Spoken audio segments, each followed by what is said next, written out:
আল্লাহ হাবিব সাল্লাল্লাহু আলাইহি ওয়াসাল্লাম বললেন, কেউ যদি কাউকে ইফতারি করায় তাহলে রোজাদারের যত সওয়াব, যিনি ইফতারি করালো তারও তত সওয়াব।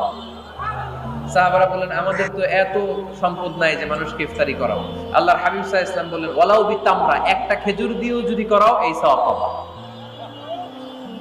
ওয়ালাউ বিআযকাতি লাবান, এক ঢোক দুধ দিয়েও যদি করাও, ওয়ালাউ বিশারবাতি মা, এক ঢোক পানি দিয়েও যদি করাও এই সওয়াব পাবা। আপনি আপনার ভাই বোন একসাথে ইফতারি করতে বসেছেন, আপনার প্লেট থেকে একটা পেঁয়াজও আপনার ভাইয়ের প্লেটে দিবেন, ওই সওয়াব পাবেন। আপনার ভাই একটা খেজুর আপনার প্লেটে দিবে, ওই সওয়াব পাবে। সুবহানাল্লাহ কইবেন না? তাহলে ঘরে সুখ শান্তি ফিরে আনার 4 নম্বর ফর্মুলা, একসাথে খাবার খান। একসাথে খাবার খেলে হৃদ্যতা বাড়ে, সম্পর্ক বাড়ে। খাবার শুরু করবেন বিসমিল্লাহির রহমানির রহিম দিয়ে। কি দিয়ে? কোন হাতে খাবেন? বা হাতে, তাই না? চিল্লায় বলেন, কোন হাতে? ডান হাতে। বিসমিল্লাহ বলে খাওয়া শুরু করবেন, ডান হাতে খাবেন।